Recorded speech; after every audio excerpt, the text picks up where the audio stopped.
our previous lesson, we learned that the angle subtended by a chord, assuming we have a chord PQ, it subtends an angle to the center and it makes this angle, let's say, theta. And then the same chord subtends this angle at the circumference.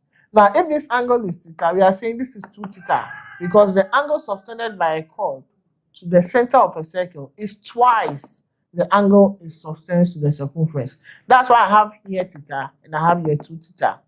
Now, let's come back to the first example we have on the board. Now, we have PQRS being a circle because it's on the vertices are touching the circumference of the circle. So PQRS is a circle with center O. Now, PQ is a chord. QR is also a chord. But PQ doesn't subtend any angle to the center. Look at it. PQ, it goes like this, and there's nothing that joins this here. So we are going to, this means that our PR, okay, our PR is an imaginary chord. So we don't put it there, but in our solution, we are going to put dotted lines here to show that PR is what? A chord. Now, if you see that PR is a chord, you could see that PR subtends an angle to the center and also an angle to the circumference.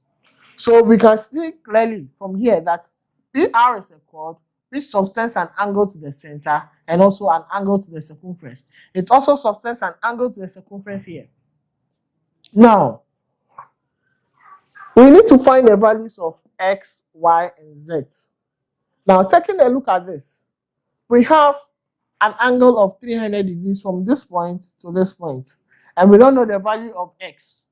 But we could see that if I should sum up this 300 plus X, this is going to give us the sum of angles at a point, or one complete revolution, which is 360.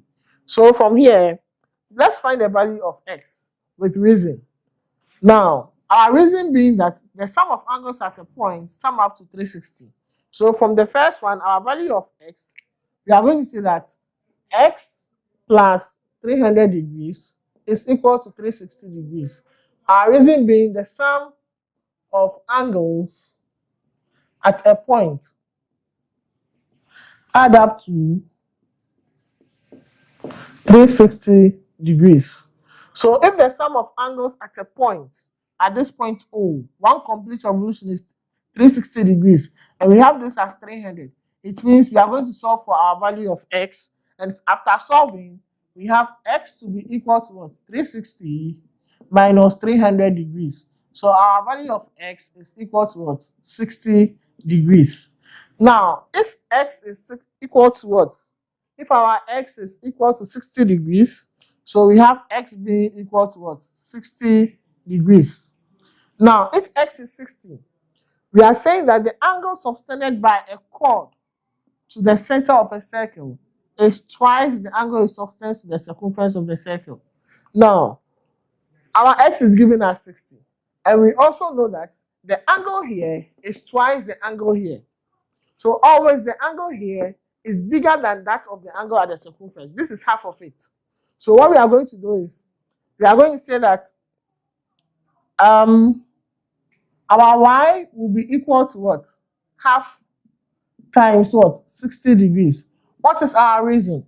So we are going to say that the angle subtended by the chord PR to the center O, PR to the center O of the circle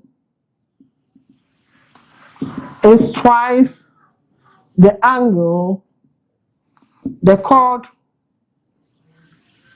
PR subtends to the circumference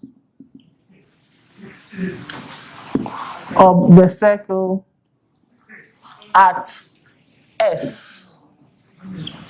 So with this in mind, the angle subtended by the chord PR to the center of the circle is twice, this is twice it, the angle is subtends at the circumference. So if this is twice it, then it means you have to multiply this by half to get the value of Y.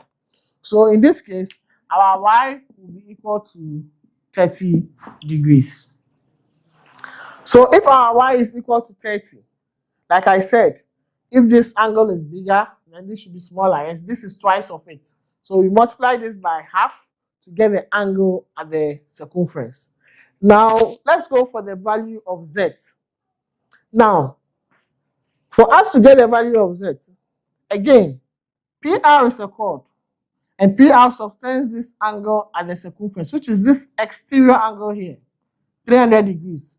And it also subtends an angle at the circumference here. So this is going to the center, and we are getting 300.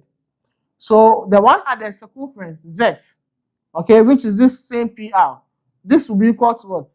Z will be equal to, our Z will be equal to half times 300 degrees. So our Z will be equal to 150 degrees.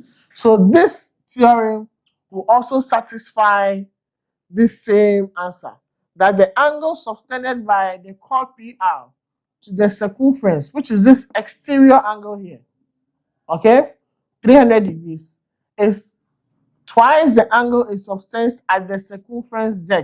So if this is 300, this is half of Z will be equal to half of 300, which is equal to 150 degrees. So I've used theorem 1 to answer the values of Y and Z. And for the values of X, I use the angle at a point to solve for the value of X. Let's go on to theorem 2. But before I go on to theorem 2, let me explain this for you. So what I'm trying to say here is, let me elaborate a little on this for the last time.